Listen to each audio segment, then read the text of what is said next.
So apparently that he's better than Aaron Judge. So keep him around forever. But no, it's an interesting conversation of do they want him to be a run producer and keep this postseason dream alive as long as possible? Do they want him to keep up this stretch so they could trade him as long as possible? Do they want him to struggle so that they can keep the cycling going through the outfield and get Baez up sooner? He's just coming in a very interesting spot, but while he's here every game, I want them to win, so keep doing your thing.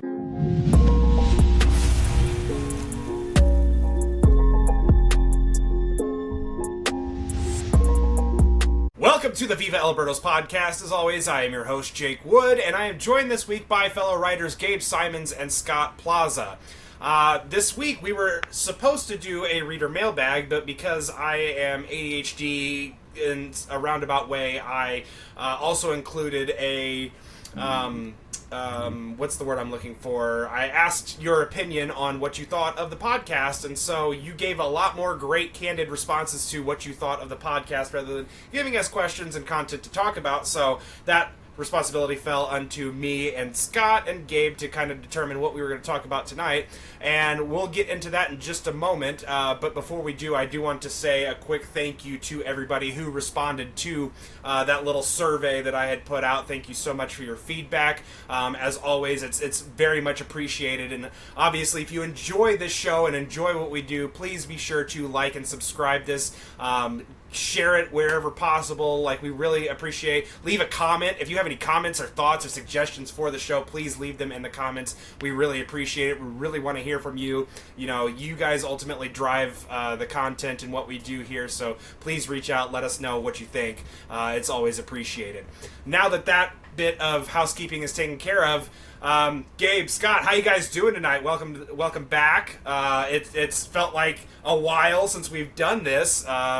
You know, how are you feeling? Let's start with this real quick. Just a quick, succinct thought on Blogger Day. What your thoughts were from Chaim Bloom. Your overall interpretations of your first kind of face-to-face experience with him. Scott, I'll let you lead us off. I'll just say he's a phenomenal speaker. He took the time, whether he appreciated, like, you couldn't tell whether he was annoyed by a question or not because of the amount of effort and how much he explained what he was doing with his answers. So I just thought that was awesome. He was very, very receptive to what we had to bring, and he stuck around for 20 minutes. It was while the game started. He was still, kissing babies and shaking hands and stuff. So it was very, very cool to do that. And unfortunately, that was the PCA game. But the Chaim Bloom experience is great. Yeah, you don't get the title of president without kissing babies and shaking hands. Gabe, your thoughts from Chaim Bloom on your experience with him? It was definitely an interesting experience, and I was sort of impressed about how long some of his answers were. He's very good at giving you an answer without necessarily telling you anything new, and that was interestingly a criticism of Mosaic back in the day. And whereas with Mosaic when he was at Blogger Day, I felt like he was a lot more straightforward. I don't know. It was weird for me because I felt like Mosaic was like the opposite of his persona, whereas Bloom was he took so long on his answers. And this is being influenced because I had to go to the bathroom for like 20 minutes. Honest to God. I was like, I have to pee so bad, but he's still talking. But, it was sacrifices. Yeah, no, I wasn't going to go to the bathroom while everybody else was standing still, that's for sure. I felt the same way, but I was also kind of working through, a sinus infection, so I was trying so hard not to cough and, distort everyone's audio at the same time, so I was sitting there, trying to work, cough without coughing, that kind of thing. I felt similarly. I was really appreciative of the thoughtfulness and the extended thoughts he gave on any topic, and whether it be ranging from AI to whether or not barbecue sauce goes on a hot dog. He gave thoughtful and interesting responses to every topic that was given to him. Of course, we also gave some baseball related questions to him, and he answered those as well as he possibly could as well. Obviously, whenever trades and extension talks came up, he gave the quote unquote non-answer to those things because he really can't answer them in those settings. And We understand that, of course. Can we all promise to not waste time on those questions in the future, knowing that the response is going to always be, we can't get into that? Yeah, I think we can ask that, but I don't know that anyone will ever follow through with that. There's always going to be the new upstart that, like myself, that was just too eager to ask the question. But much like he talked about the team, let's jump into it and talk about the team. The Cardinals finished off a sweep of the Cincinnati Reds today and went 6-3 overall on the homestand. I just wanted to get your guys' thoughts overall on the performance and maybe a little bit about how the roster is starting to take shape. We're starting to see the Cardinals, move pieces up and down and in and out, and however to make the puzzle come together. Gabe, I'll start with you. Kind of your thoughts on the homestand overall between Cincinnati, Texas, and the sweep of the Reds, and then kind of how the roster's starting to come together for everything. Yeah, I mean, it was obviously a very good homestand. I thought, the Cubs series just had one bad game, and then the other two games were very promising. And the Rangers were all more or less 50-50 games, and two of them happened to go against the Cardinals. They felt like the Cardinals could have won any of them, and, baseball just sometimes throws you like, oh, you're going to lose this one. And then the Red series, honestly, I was more like, wow, the Reds are bad, more than wow, the Cards are good, because they kept giving us leads for free, which I appreciate so much. And I if every team wants to do that, I'll be happy to take them. But yeah, no, I was very happy that we swept the Reds, because they've looked like a fraud team for a while, and I'm so happy that we swept them. So yeah, very good homestand. I'm happy. Yeah, as I'm looking into my fantasy baseball pickups, I'm like, who's playing the Reds next? And it's Walker Buehler tomorrow, so I'm trying to be like, oh, but it's Walker Buehler. Like, but the Reds are so bad right now, so I'm trying to figure that one out. But yeah, it's interesting that it felt like they had to sweep to go 7-7 over this stretch. It felt better than that. But Jake and I were talking at the beginning, like the Brewers sweep, I guess, kind of gets outdone by what happened with the Cincinnati series. But how the roster's coming together.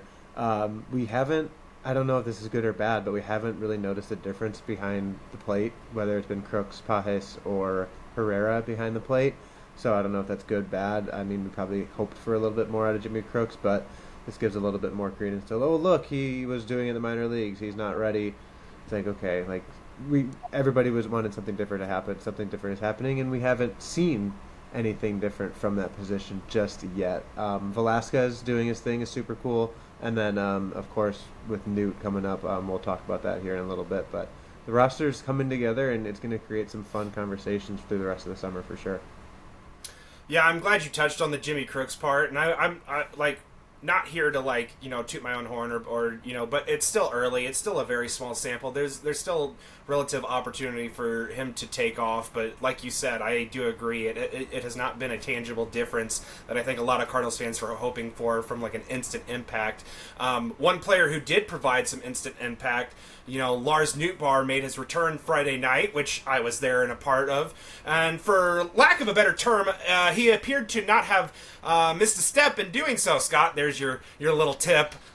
Foot, not miss a step. Haha. Anyway, what are you guys thoughts on Lars Nootbaar's return and kind of the added energy that he's kind of brought back to the not that the Cardinals necessarily were lacking in energy, but it seems like he just genuinely brings that next level of that energy to this Cardinals team, this offense. So Scott, I'll start with you on this one first. Just how refreshing is it to have Nootbaar back, and how much do you think this changes the dynamic of the offense? Obviously, we haven't seen the full lineup together all at once yet, but just your overall thoughts.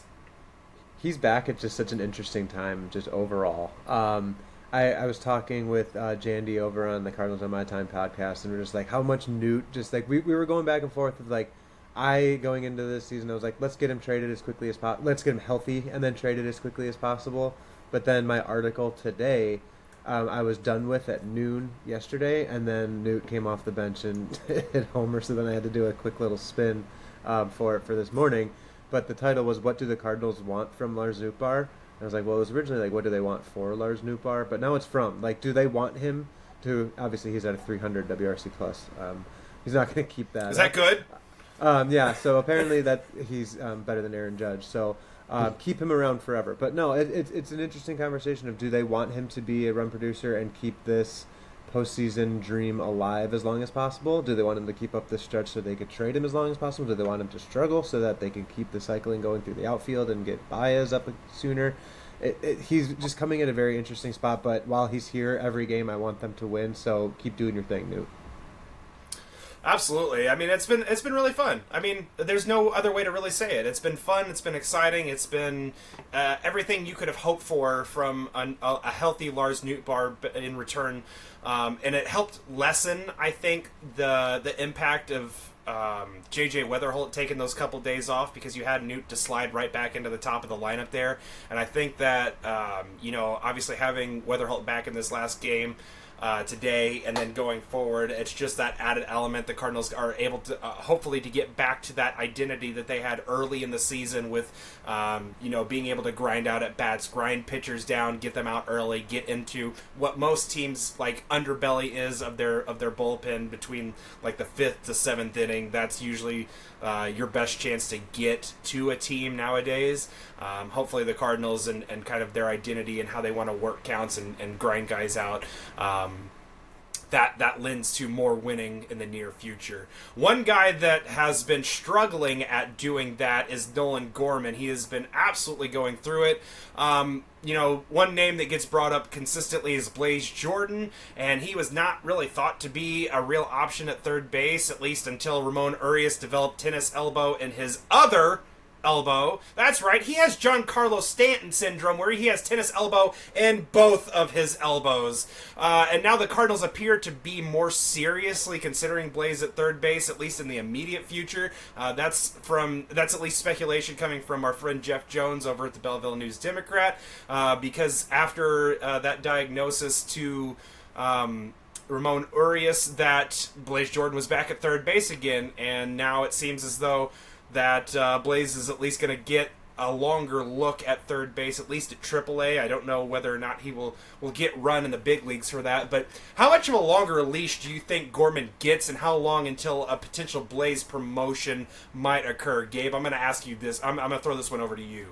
Okay. I would say the rest of the year, honestly, because I don't think they really believe Blaze Jordan can play third base. They're going to give him more of a leash to try.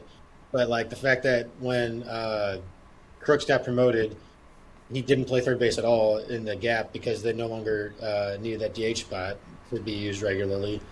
And I just think the Cardinals clearly are trying for him not to be the third baseman, I think. And I know they're starting to play him at third base because Urias is now hurt again. But I don't know. I feel like they're in a situation where they think Gorman is the best chance. He's a very streaky hitter. I think they're going to hope that he hits one of his hot streaks and he can go on 4 home runs in a couple of weeks or something, which is certainly still possible, even though because he struck out like 6 times in a row or something, and then he hit a home run on a pitch that he didn't even seem to get a good swing on. Honestly, that's just kind of the hitter he is. It's weird. I'm very skeptical about Blaze Jordan at third base. And I don't see anybody else knocking on the door anytime soon until you get to maybe Jesus Baez. But he's kind of far away. So I think they're going to stick with Gorman unless they make a move at the deadline for just like a soft, let's just get this placeholder third baseman because we might make the playoffs. And not give up a big prospect. Scott, you've been kind of the resident Blaze Jordan honk. How serious would you be about the idea of getting Blaze Jordan in here and at least giving him some sort of opportunity while also acknowledging that the chase rates are concerning what he's doing at AAA, but the overall profile, he's still hitting, he's still making impact. What would you do in this situation if you were Chaim Bloom or / Ollie Marmol? My first take on minor league chase rates is who cares? I'd rather those guys swing as much as possible. I don't want them down there walking. They're going to hit. So go ahead and be aggressive with it. So if they swing at a pitch, and it's a good swing, we don't see all those swings off it, but if they make a good swing at a pitch and they theoretically chased it, fine, rather than taking those borderline pitches, I'm okay with that. I loved, notice I said past tense, Nolan Gorman. If he can't get it done in the 8 spot, which was my tweet today, if he can't get it done in the 8 spot, then it's got to be time to go. Which, whenever not go, I'm with Gabe. I think it's going to be a year-long thing, but it'll be interesting to see how the lineup works with Wind, Weather, Holt, and Newt all together in the same lineup, which we haven't seen yet. But that does fit Gorman in the 8 spot, which on paper, oh my gosh, look at our 8-hitter with 30 home run power. Again, all theoretically, he is currently hitting 199 after today's game, but Urias was here because the third base defense was supposed to be better. If Jordan could play somewhere similar to that, he would be up. I love him. I think he's a professional hitter. Right now, Ivan Herrera is the professional hitter taking the professional hitter spot. So I think, unfortunately, I don't want to say it, but Blaze Jordan has been my comparison to Luke and Baker lately. Do you think they should go to? I just thought about Fermin or Brian Torres playing third base, but both of them don't really have the arm. But like in the near term, do you think that would be a smarter play? Torres' arm, I was kind of disgusted by watching him throw from left or from second base. I mean, left field, you're just kind of like two-hopping it to the cutoff man, which is fine. It got to the cutoff man. But Fermin, he's deserved the playing time, so go for it, I think, right now. I think I would be fine with Fermin, at least in the like a temporary, while Gorman is working through his extremes. And he kind of seems like he's caught in between a lot between the fastball and the changeup.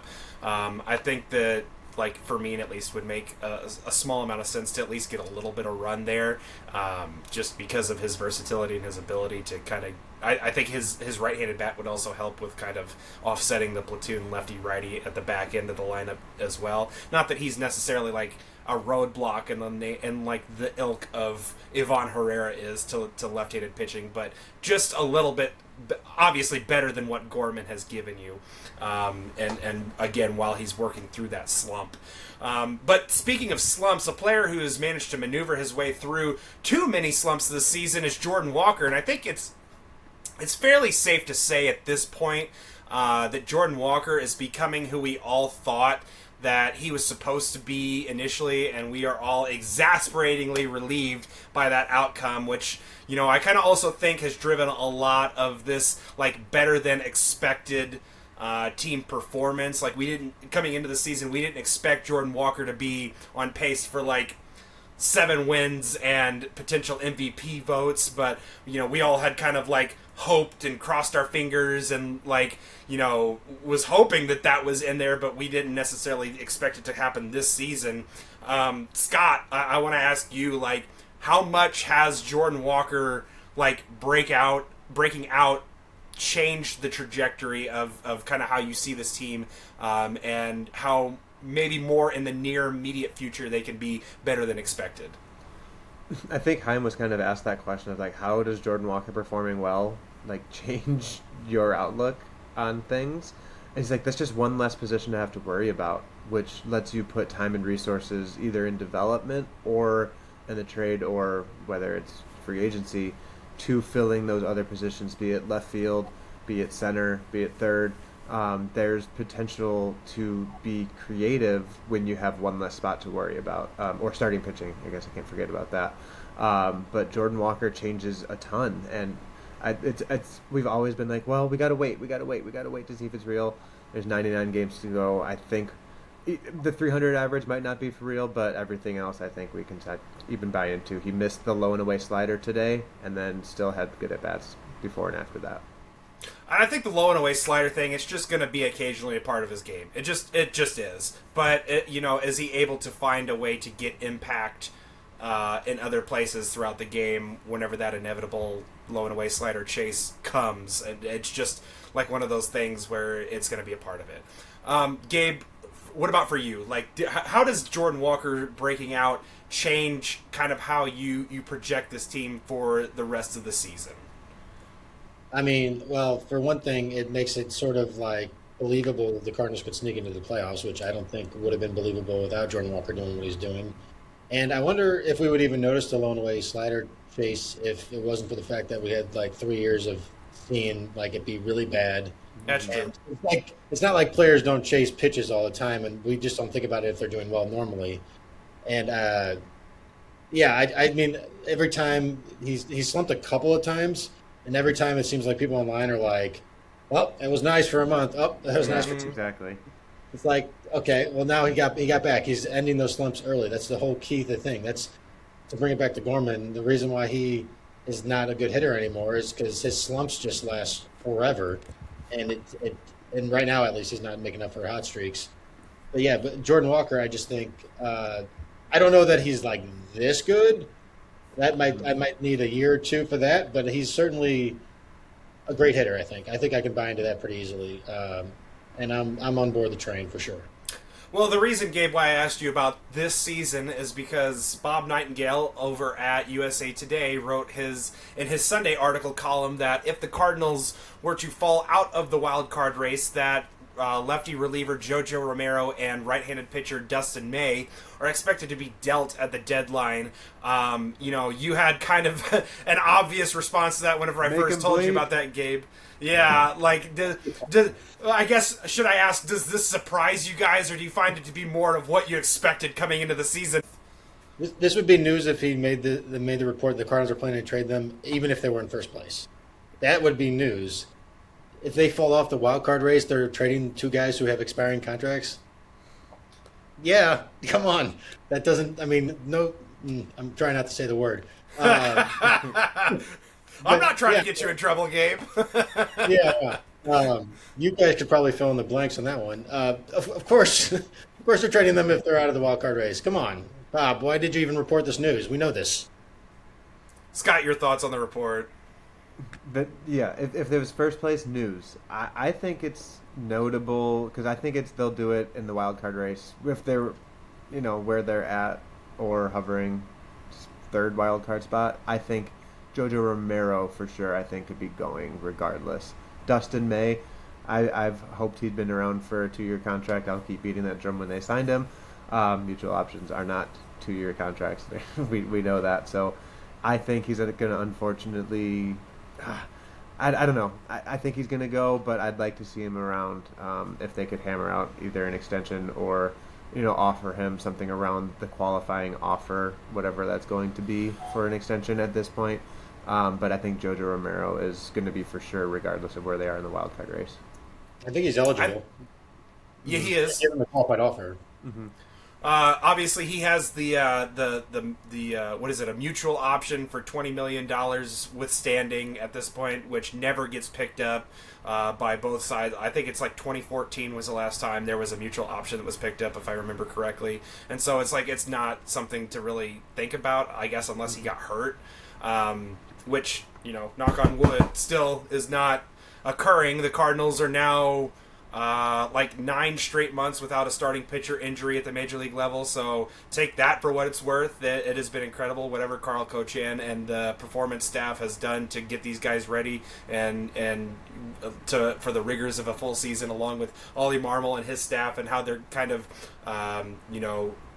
maneuvering this and kind of planning it out has been very successful, and we're seeing the healthy fruits of that labor.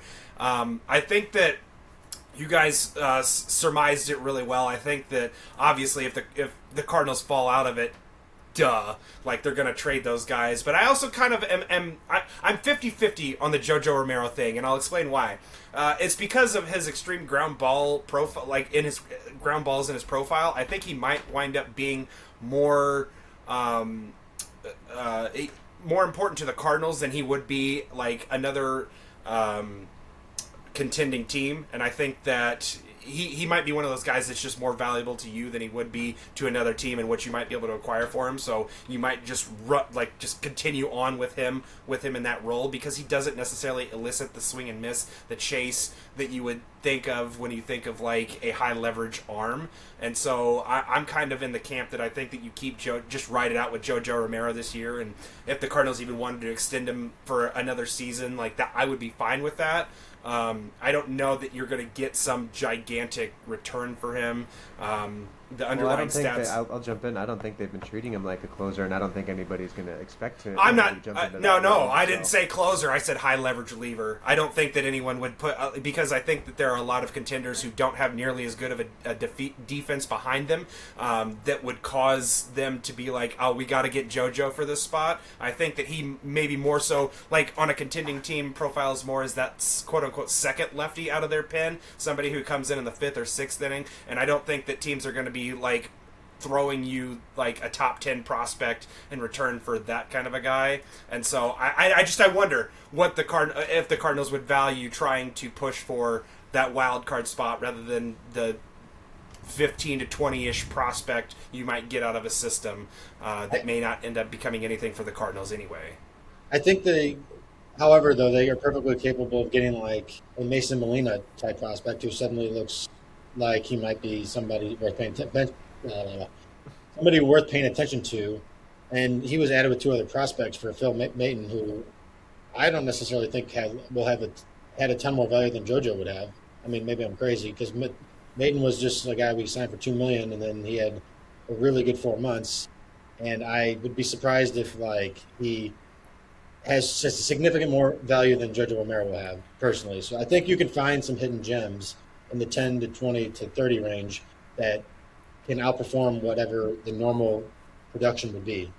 The other element I'm like considering here is like look at the left-handed relief options you have in-house if you trade away JoJo Romero if the Cardinals are still in it, right? So like if that's my whole thing. If they fall out of it, move JoJo. Like get what you can for him. That makes a ton of sense. If you still think that you have an inkling of a chance to contend and that's the direction you want to go this season without giving up your farm to do so, I'm fine with that. I think that whatever type of experience you can get for your young players down the stretch in a contention window is great. But I also think that like the Cardinals being able to, if you move out JoJo Romero, Justin Brule slides into where JoJo Romero is, and I know that you guys are not entirely confident in that being in your primary left-handed relief lanes rather than being that my quote argument unquote second honestly lefty. for that though was Bryson Motts instead.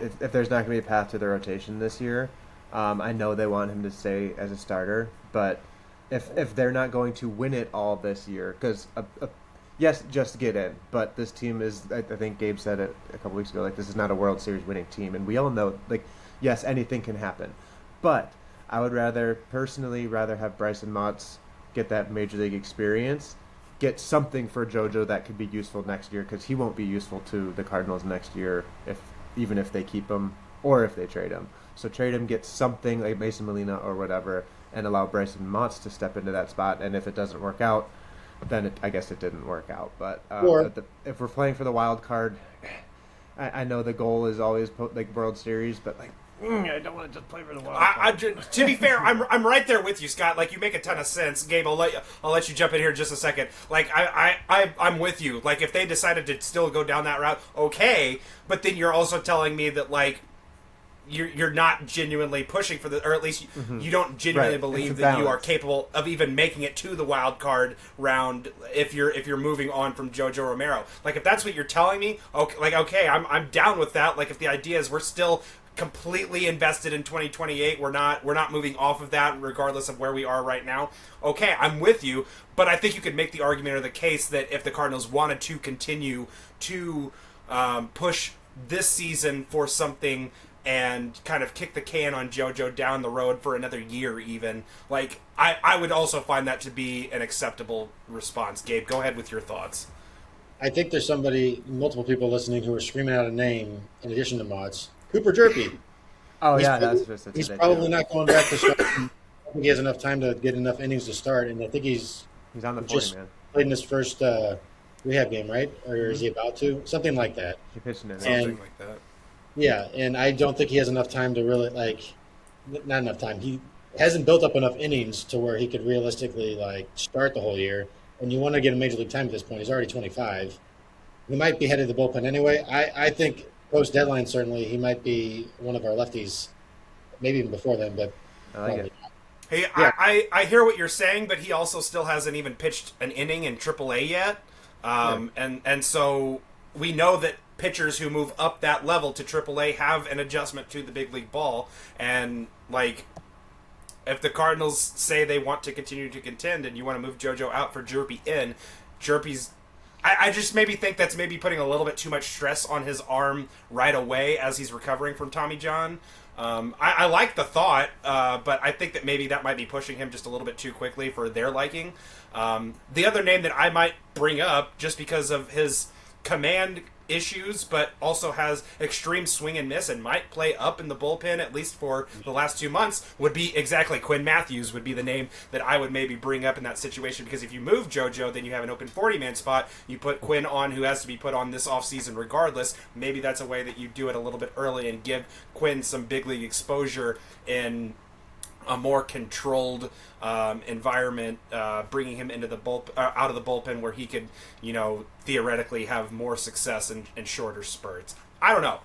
It's an open discussion, and I think it's a really going to be a genuinely interesting discussion to have over the course of the next 6 to 8 weeks. I'm going to try to not only have it be trade related, but obviously that's, I think, what a lot of people like to lean into, those types of conversation. Let's finish this off with this. The Cardinals are heading to the dumpster fire Mets and the Twins, who are surprisingly kind of 500, not really sure what they are at this point. Joe Ryan and Byron Buxton are great, but outside of that, what the hell else do they really have going for them? Scott, what are your kind of thoughts as you look forward to this for this week? My thoughts are towards the 6-man rotation and who's going to get moved where to fit whose schedule. I think Jeff Jones has said Hunter Dobbins is trying to been staying on some sort of a schedule. So I think that's going to be the thought. Not then the Nightingale no crap piece. My thought was then, well, that brings to Kyle Leahy and Andre Palante being kind of locks for the year-long rotation kind of idea. So then with Hunter Dobbins just kind of sitting in for May. So I want to see the 6-man rotation fill out.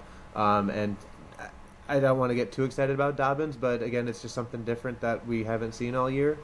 So it's always fun to check in on that.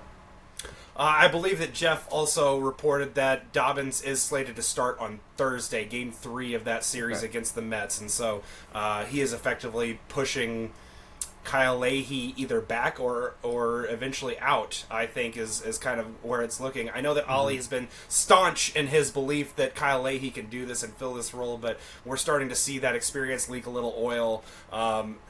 Gabe, what are your thoughts on the week ahead and what you're hoping to see from the Cardinals? Well, I think the Mets might be a bit harder than it sounds on paper, because they got to face Freddie Peralta, Christian Scott, and Nolan McLean, and they're just probably their 3 best starters right now. I mean, they only got 4 people on roster resource, but I think the pitching, like, whenever they have a tough lineup of pitchers, I'm always like a little scared, no matter how good the team is, because it's the offense doesn't need to do much for the other team to possibly win. And their offense has been bad. Yeah, I know, but that's a tough line. I mean, I'm never going to put we're going to dominate this series just because they're not a good team, because I always like to look at the pitching matchups, and they might have the better pitcher in each game, which is always a struggle. And I know we're facing Joe Ryan against the Twins in the first game of that series. So I don't know. We'll see. Anything could happen. It's baseball. I vastly preferred the pitching matchups in the Red series. We'll see how this goes out. Reds versus the strike zone. Yeah. Speaking of the Reds, I think that's kind of that's kind of the approach that the Cardinals should take over the next 2 series, is get the starter out quickly. Obviously, the Mets bullpen has not been all that great this year. The Twins have relatively nobody in their bullpen either, so get those good starters out early and then just kind of get to where they are weakest at, which is in the bullpen. We're kind of running up against it here on time. Thank you guys, Gabe, Scott, for being here. We'll talk to you guys next week. Obviously, thank you so much for all of you for joining us for this episode of the Viva Alberto's podcast. Don't forget to rate and review and hit that subscribe button so you can be notified every Monday morning when a new episode is released. We will talk to you all next week when we me are joined by play-by-play man for the Memphis Redbirds, Alex Coyle, and Scoops with Danny Mac writer for the Springfield Cardinals, Andy Carroll, when they join the show. Have a great weekend, and let's go Cards!